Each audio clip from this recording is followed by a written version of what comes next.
Okay. Before we have our quiet time, let's all get on the same page. If you are reading from the Sparkly Book, it's page 443, the last paragraph. In the second edition, it's page 392, paragraph 8. In the first edition, it's page 365, the fourth full paragraph. In the JCIM, it's page 185, the seventh paragraph. And if you're reading from the CIMS edition, it's page 373, paragraph 78. Okay. Let's take a few moments to be quiet together.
Good evening, and welcome to everyone who's joining us on the internet. You know, never should you think that the study of the Course is bound to be a protracted process that is difficult, that is somehow different from your nature, and therefore something not easily graspable by you. During these past few weeks, while we've been discussing in great detail the nature of the holy instant and the role of the holy relationship, it has become clearer and clearer how simple awakening is. It's something that occurs in the silence, when you choose to silence your thoughts and make an inquiry of the Father. What is the truth here?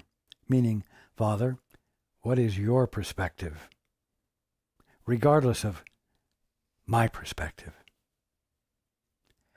It's done in the silence. A simple question, and then a simple giving of attention in the silence. We've discussed the fact that it's in this place of joining with your Father, this rejoining with your Father, that you move into an arena where God's laws prevail. The arena is the arena of silence, the arena of the absence of your busy, controlling thinking. That's all. That's all.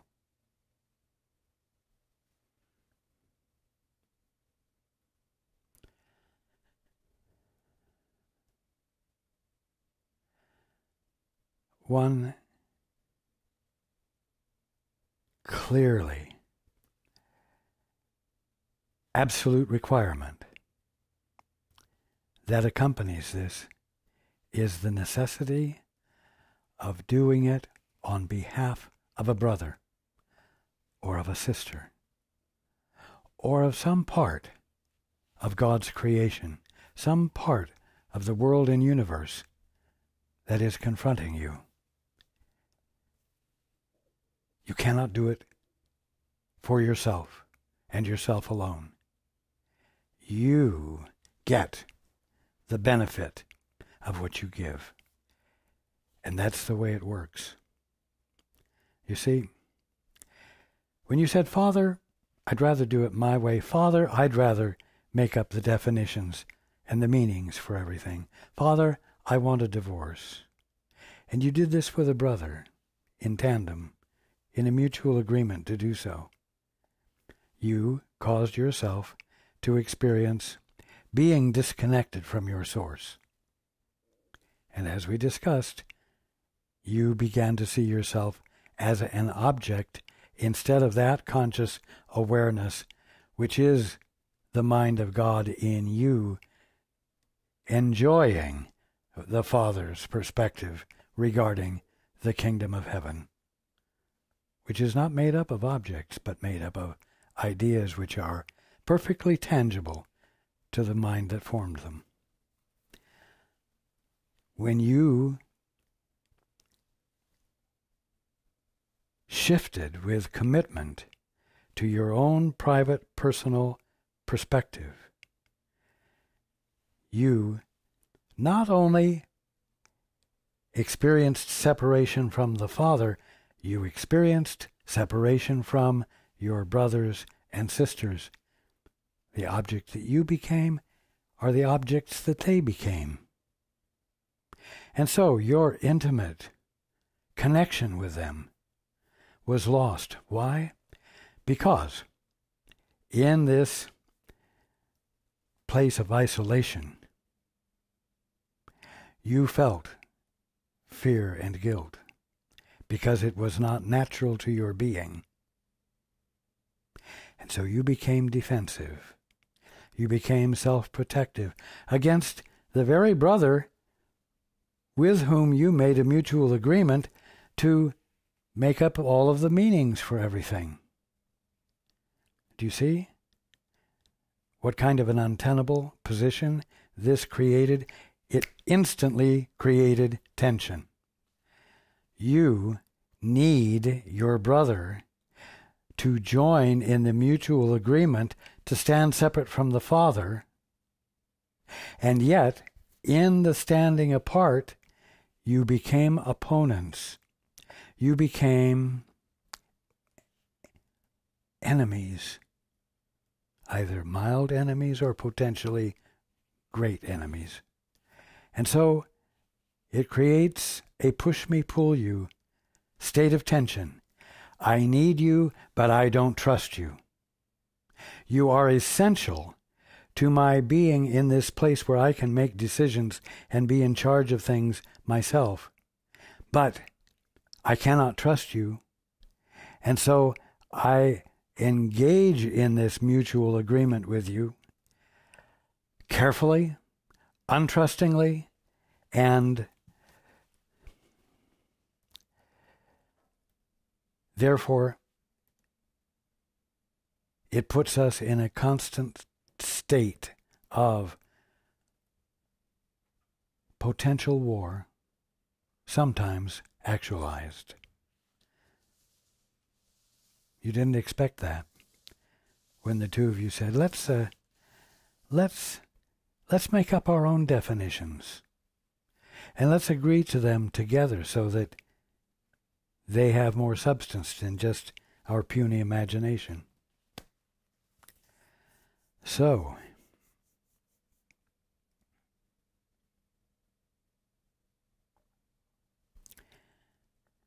in order to return to your sanity, in order to wake up, in order to have the Father's perspective, which is your true perspective, returned to you, you must undo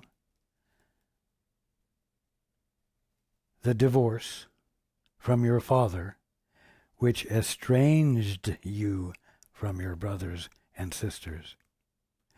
And this is why it is an inescapable absolute fact that awakening requires your doing the awakening, your practicing the two-step on behalf of your brother or your sister or some part of the infinitude of creation that you see as an object different from you, dangerous to you. You see? Now, this still sounds complicated. What if your brother doesn't agree? What if your sister doesn't cooperate?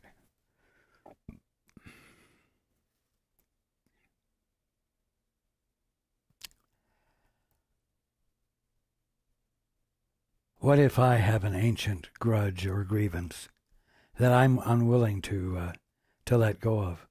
I'll be stuck here forever.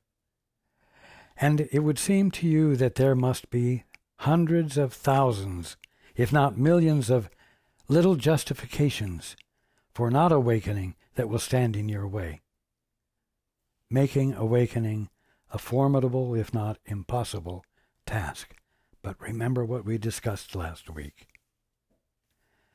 The one simple thing that needs to be brought into the picture is not a war against your ego,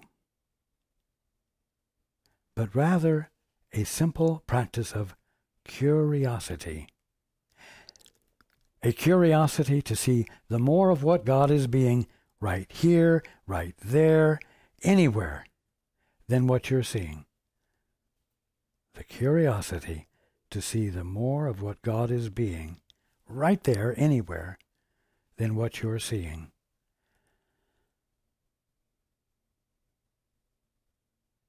You may find it impossible to lay down a grievance, but it is relatively easy to practice curiosity, especially when you have heard me say over and over in so many different ways that the practice of curiosity invites one thing. When you say, Father, here's the curiosity, what is the truth here? You're abandoning your isolation, and you're asking for a perspective greater than the one you're currently suffering from. That is simple. That is simple.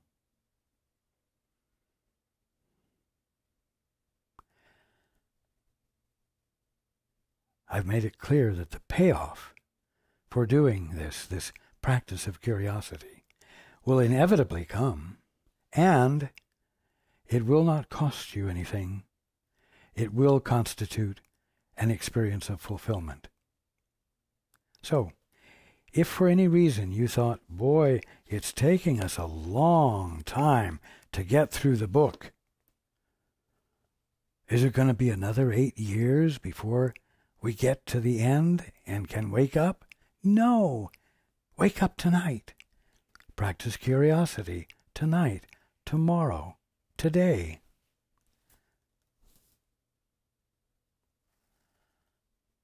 You see? Practice curiosity,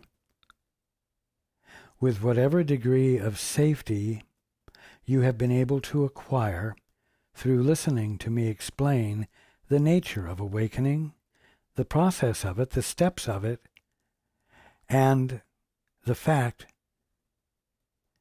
that coming into your right mind, coming back into your right mind, is a natural wholizing process, not an unnatural traumatic process. And so you can dare to practice curiosity with a little bit more carefree abandon.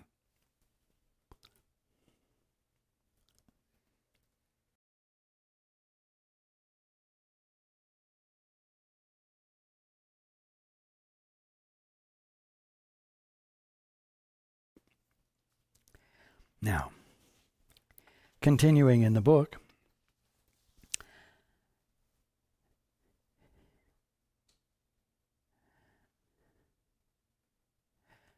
we ended up last week referring to this private sense of selfhood. This little self is not your kingdom.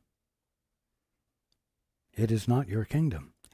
Arched high above it and surrounding it with love is the glorious whole, which offers all its happiness and deep content to every part.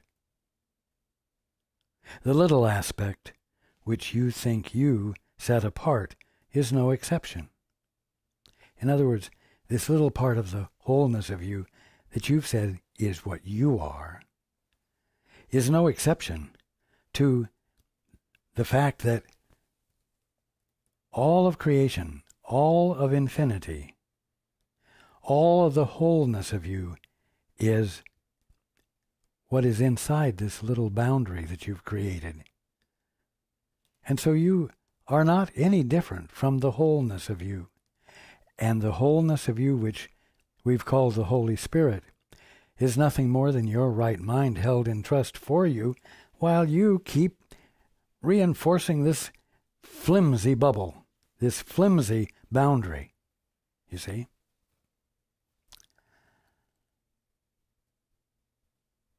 You are embraced by and constituted of everything that's outside the bubble, because the bubble is just creating an artificial boundary between the whole of you, the whole of God's mind, the whole of God's creation. Now, love knows no bodies. Now, that isn't because bodies are an illusion. Love knows no bodies as boundaries. Love knows no bodies as that which you have devised through an incredible use of your imaginations. Love knows no boundaries. That's what it means. And reaches to everything created like itself. In other words, it doesn't reach to that which you've created, that which you've imagineered, you see. It reaches to everything created like itself. So it reaches to that which is inside the bubble, and it reaches to that which is outside the bubble. Because what's inside and outside is the same thing. And the bubble is nonsense to love, because it's not actual. It only seems actual to you in your mind's eye through the use of your imagination. So again, love knows no bodies and reaches to everything created like itself. Its total lack of limit is its meaning, you see. And you inside the bubble, you see, the total limit established by the bubble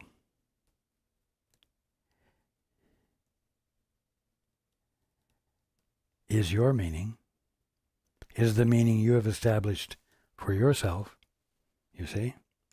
But it's just imagination, and you can abandon it at any moment that you would rather wake up, that you would rather release your anger, your frustration, your pride, your attempt to become great all by yourself, on your terms, by means of your definitions. Oh, love, it is completely impartial in its giving, encompassing, embracing, only to preserve and keep complete what it would give. You see, if it didn't embrace it, and it let a little bit slip out of its embrace, well, that little bit wouldn't be kept whole with the whole, would it? Suddenly we have a little random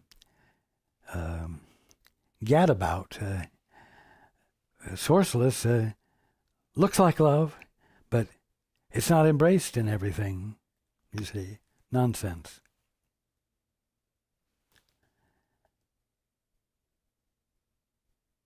Love is completely impartial in its giving, encompassing only to preserve and keep complete or whole what it would give. In your tiny kingdom, you have so little. Poor you. Poor everyone. But it was set up that way, so that you could achieve, so that you could get, so that you could accumulate, and prove your worth by your accumulations. Littleness is essential to satisfaction and accomplishment, because when you can overcome the littleness, you have proven yourself to be real. In your tiny kingdom, you have so little. Do you have an abundance of health eternally? No. You just have a little bit. Possibly 70, 80, 90 years. That's not much. And you accept it. You don't like it, but you have thought that's the way it is. That's what life is. Short. Little. In your tiny kingdom you have so little. Should it not, then, be there that you would call on love to enter? Yes. And that's the function of the two-step. That's the function of the holy instant. And that's the purpose of a holy relationship. You see how it all fits together. You don't try to escape the awfulness of your little kingdom. You invite that which is big into it. How do you do that? You do it by causing a pinprick in the bubble. And you cause the pinprick in the bubble by reaching beyond it. Father, Holy Spirit, that which is outside the bubble. What is the truth? You see?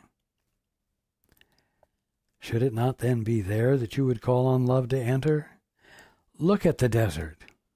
Look at the barrenness of your life. Look at this sickness, sin, and death. Look at the predominance of effort and strain as opposed to abundance and peace. Look at the desert, dry and unproductive, scorched and joyless, which makes up your little kingdom, but which you've tried to make something out of, and you're proud of what you have managed to provide and create, and it's given you some satisfaction that causes you to want to work even harder at doing even more without abandoning your isolation.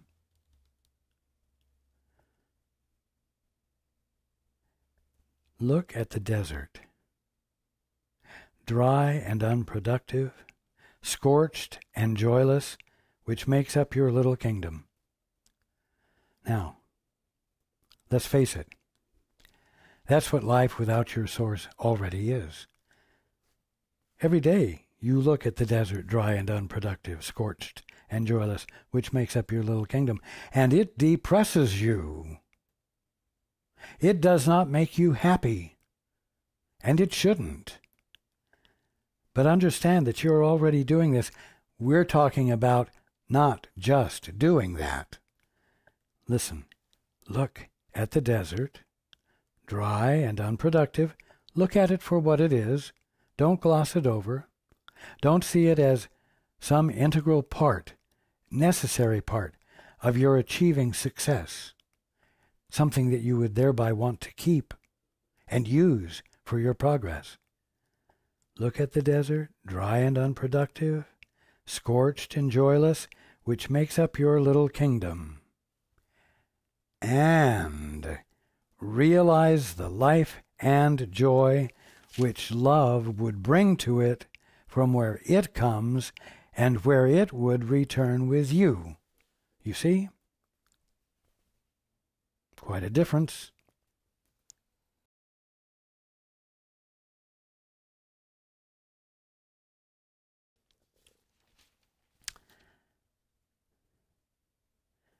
Take a square, hard look at what isn't satisfying and realize the life and joy which love,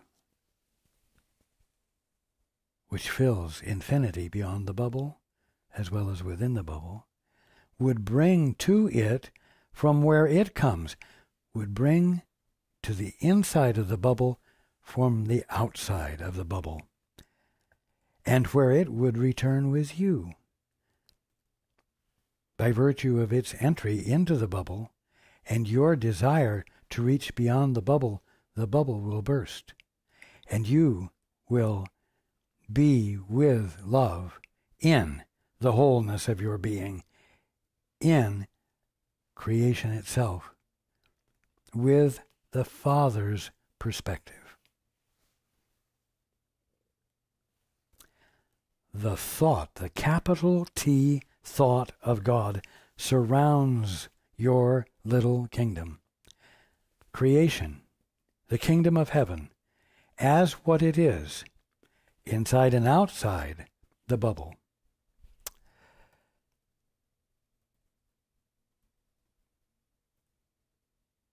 Actually asserts itself to burst the bubble because it's an unnatural and unreal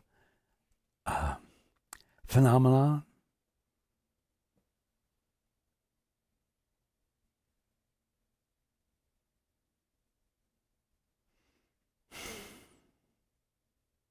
That doesn't fit. The thought of God surrounds your little kingdom, waiting at the barrier you built to come inside and shine upon the barren ground. See how life springs up everywhere. When that happens, see how life springs up everywhere. The desert becomes a garden, green and deep and quiet, offering rest to those who lost their way and wander in the dust.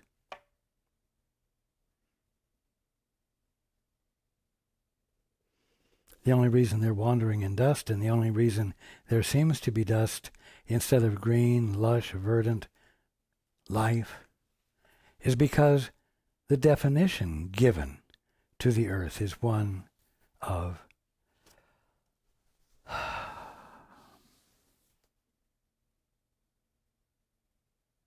evolution through struggle. And so the evidence of what makes it a struggling affair is built right into it. And the dust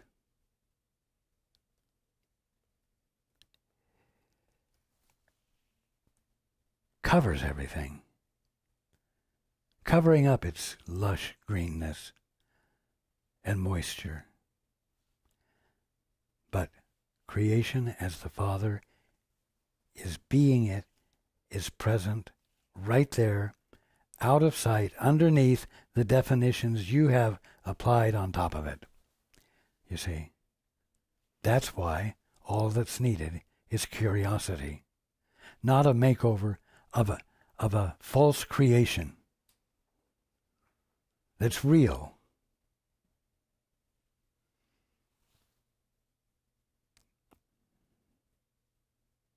Give them,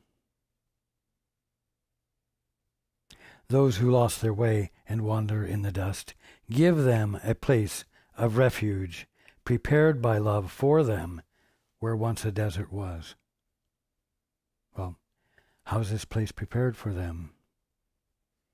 It's prepared for them by your caring enough to want to know the truth, the God's honest truth, about them, your brothers and sisters, and about this world and universe that you have forgotten is actually the kingdom of heaven, and which you are not expressing any curiosity to see for what it truly is. You're going to prepare this place for those who are weary of the struggle, by virtue of wanting to know what the truth is for them, not so that you can become great or have it for yourself, but in your willingness to desire it for them, to become conscious of it so that it's easy to share the truth with them, you get to keep what you give. But boy, try and get it for yourself alone, and you're just rehearsing what you've always been doing in the dream, and it won't cause awakening.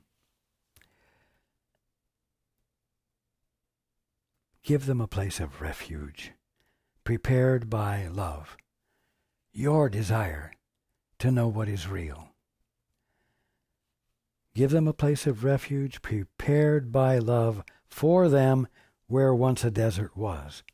And everyone you welcome will bring love with him from heaven for you.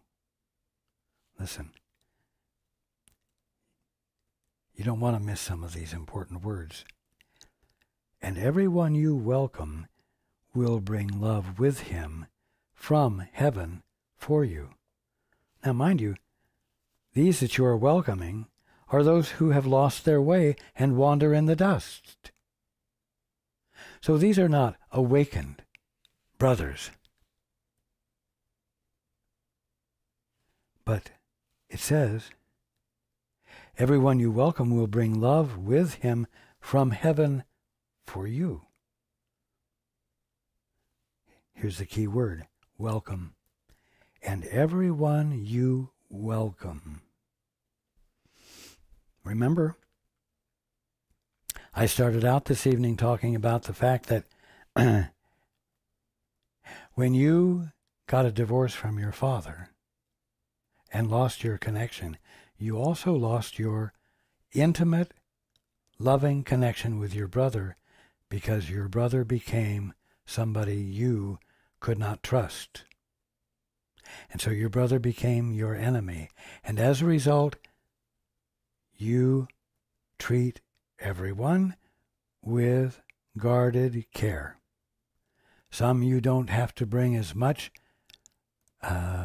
concern to, and others you have to be very alert for, you think.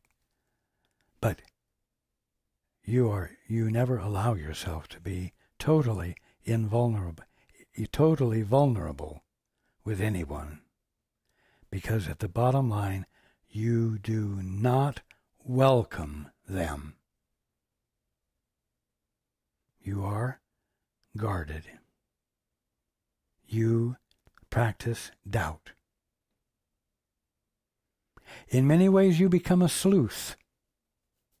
And you become very good at spotting irregularities that might pinpoint a deviant behavior or intent that might be to your disadvantage. You see?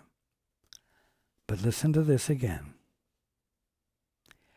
And everyone you welcome will bring love with him from heaven for you. That's what happens when you stop seeing your brother as an opponent, as someone untrustworthy. The moment you abandon your defense against him and let him in defenselessly, he will bring love with him. She will bring love with her. Because he or she feels your benignness. It's that simple. You will find everyone's behavior changing. And everyone you welcome will bring love with him from heaven for you. That one will feel safe enough to be defenseless himself or herself.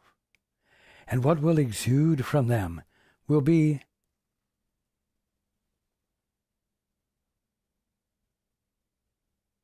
their heaven-sent nature, which they are safe to share with you. They enter one by one into this holy place, but they will not depart as they had come, alone. Joining will have occurred because you welcomed them and they could feel it. This is the effect of the holy instant. And the capacity to treat your brothers that way arises out of your willingness to treat one brother that way.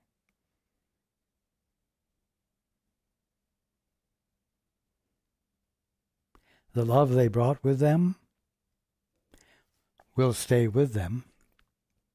It won't be stolen away to add to your good.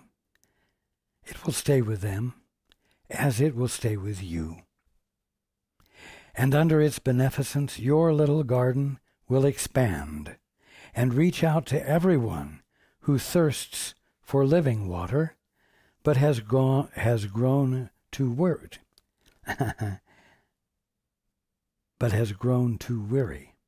to go on alone. You see, what you are willing to bring to one brother in a holy relationship, you begin to be able to bring to many brothers. And so the breakdown of isolation expands. Embrace includes more and more.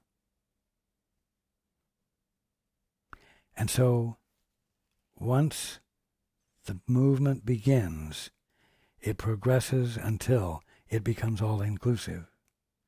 And all the way along the way, you will be practicing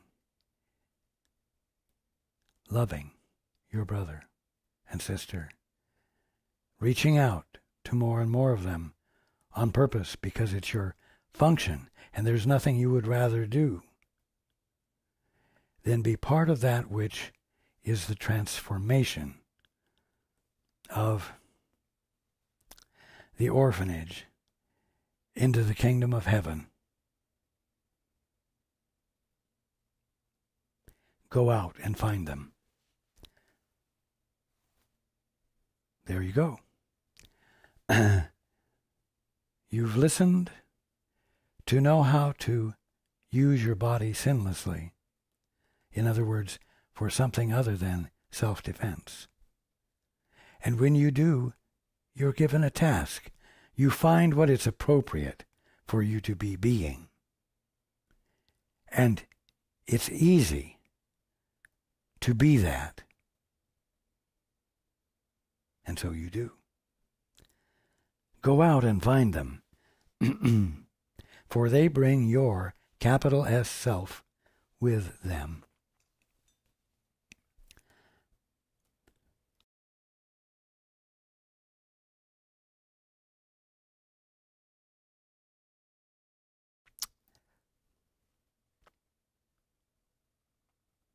They bring themself, their self with them. And they bring their capacity to see your capital S self with them. And because you're undefended, you're not relating them to them as a body, which is a boundary. They feel welcome and welcomed. And they give from the truth of them. I promise you, this is what it's about. And lead them gently to your quiet garden and receive their blessing there. So will it grow and stretch across the desert, leaving no lonely little kingdoms, little egos with their kingdoms inside their head. So will it grow and stretch across the desert, leaving no lonely little kingdoms locked away from love. Why? Because you care enough to engage in the holy instant with them, and because you care enough to have a holy relationship with them, which is one of love and inclusion, rather than self-protection and defense. And, mind you, you can start that tonight. You can start it right now, whenever it is you're listening to this. And you don't have to put it off. Now is the time.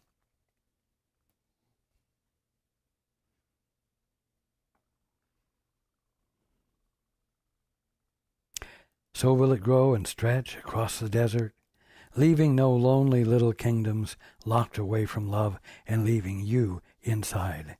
And you will recognize yourself and see your little garden gently transformed into the kingdom of heaven. Not like it was really something else, but it will be transformed into what it always was, because you will not be reinforcing the definitions you have brought into play for the purpose of making something great out of yourself. You won't be doing this anymore. You won't be trying to do this anymore.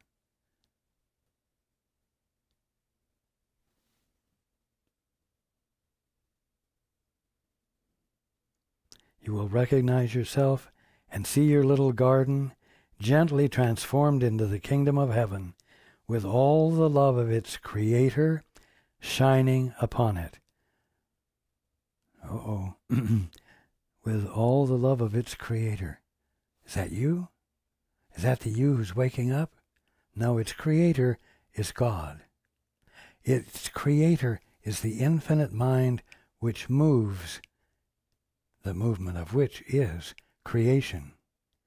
And your function is to acknowledge it for what it is, and in that acknowledgement be co-creator with the Father. The holy instant is your invitation to love, to enter into your bleak and joyless kingdom. See, it's not about you doing something like the holy instant is your invitation to love, not your invitation to be loving yourself, but the holy instant is your invitation to love, to enter into your bleak and joyless kingdom, this love that is filling infinity beyond the circumference of the bubble that you've used to separate a little part of your wholeness off from the rest so that it could become something important. So the holy instant is your invitation to love, to enter into your bleak and joyless kingdom and to transform it into a garden of peace and welcome. That's the effect of practicing the two-step and the holy instant. That's the effect of the simple practice of the two-step and the holy instant. Love's answer, what did I say, is inevitable. That which is outside the bubble will inevitably perforate and pass through the bubble, causing it to no longer seem to separate what is actually one. It will come because you came without the body. Now, what does it really mean? Because you came without the boundary. You came without the practice of defense, and interposed no barriers which would interfere with its glad coming. In the holy instant, you ask of love only what it offers everyone, neither less nor more. Asking for everything, you will receive it. Demanding it, thinking you can create it yourself out of whole cloth, out of imagination, won't work. Asking, isn't that humiliating? It's like begging. Asking for everything, you will receive it. And your shining, capital S self, will lift the tiny aspect which you tried to hide from heaven, straight into heaven. Listen to that again. And your shining self will lift the tiny aspect which you tried to hide from heaven, straight into heaven. The bubble pops, and that of you which you were only paying attention to within the bubble is immediately sucked into, immediately finds itself in the middle of the whole, all of you. No part of love calls on the whole in vain. No Son of God remains outside his fatherhood. Be sure of this. Love has entered your special relationship. Now, we're not using the word special relationship every time we read from the last couple of chapters. But the context of all of this is the replacement of the special relationship with the holy relationship. And so if you thought that because we weren't talking about special or holy relationships quite as much as we've talked about the holy instant, don't think that you can wake up without this fundamental, intimate involvement with your brother, where your brother is the reason you use for wanting to know what the truth is here. Be sure of this. Love has entered your special relationship and entered fully at your weak request. You don't abandon what you love joyfully or vocally or loudly or with great strength. You're not sure if you really want to awaken. You don't even know for sure whether there is really anything to awaken into. And so you sort of gingerly, like you would step into a cold swimming pool, stick a toe in. You gingerly, lightly, weakly desire to know the truth. Doesn't make any difference.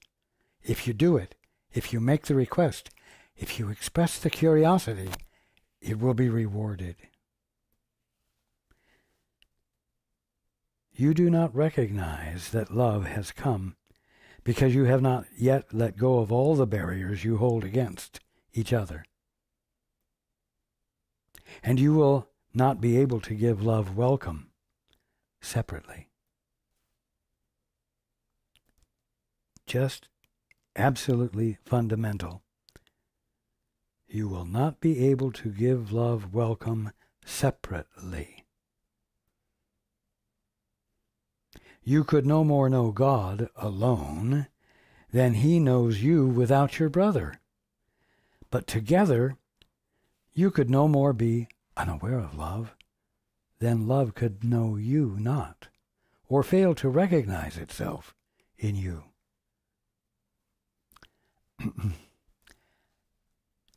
You see, awakening is the undoing of an ignorance of what's real, of what is already true and could never have changed. Waking up is remembering what you have always been, even though you have been preoccupied with your imagination and your great investment of commitment to it. So, it does not take a great amount of effort or strength to reconfigure everything. All it takes is the willingness to abandon the commitment you have to the definitions you have made up, which you have so far been unwilling to release because you think your life depends upon them. Releasing them is the simple abandonment of a faith in something that isn't real, an imagination, an idea. That's all. Remember this. That's why you can wake up tonight, or today, or tomorrow. Not way down the line. You have reached the end of an ancient journey, not realizing yet that it is over. You are still worn and tired, and the desert's dust still seems to cloud your eyes and keep you sightless. Yet he whom you welcomed has come to you and would welcome you, your brother, your brothers and sisters. Yet he whom you welcomed, he whom you confronted without defense, he whom you confronted and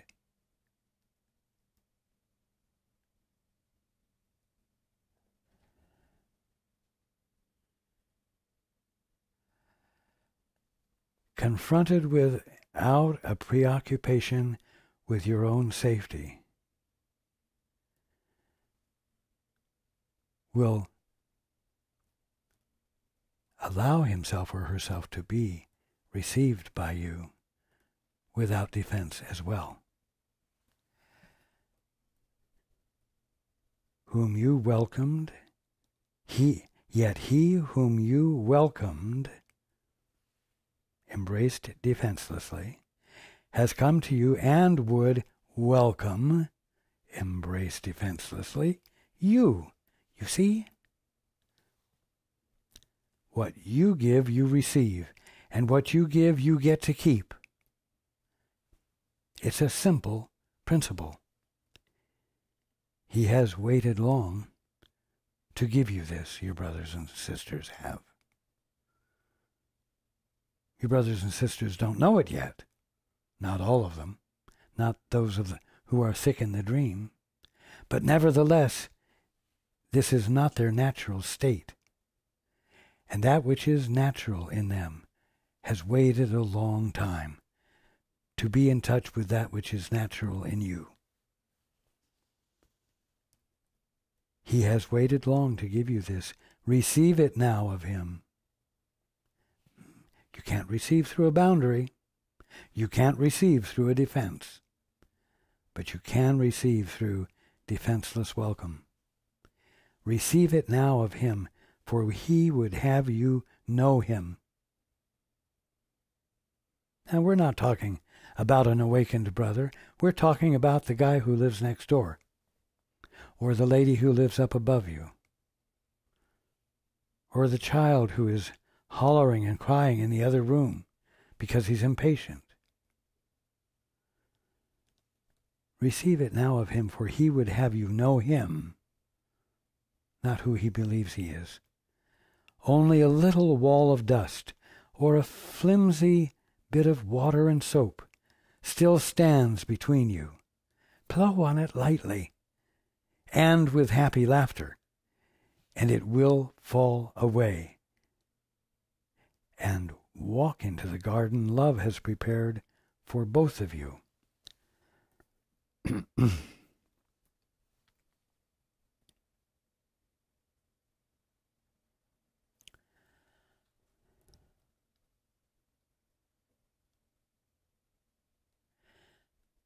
I could ask you, what keeps you from doing it? But you know what?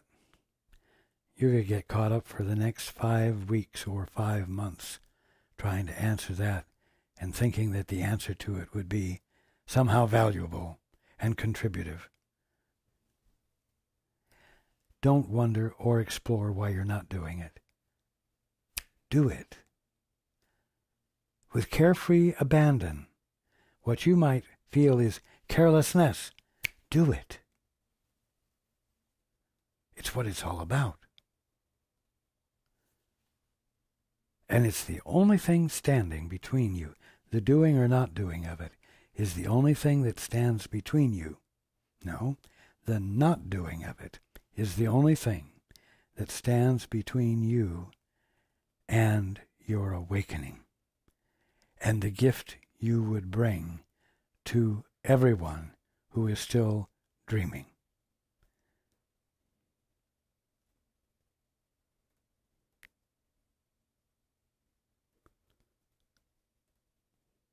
I love you. I love you all. Have fun stepping up to the flimsy boundary and diving through it or blowing on it or laughing at it.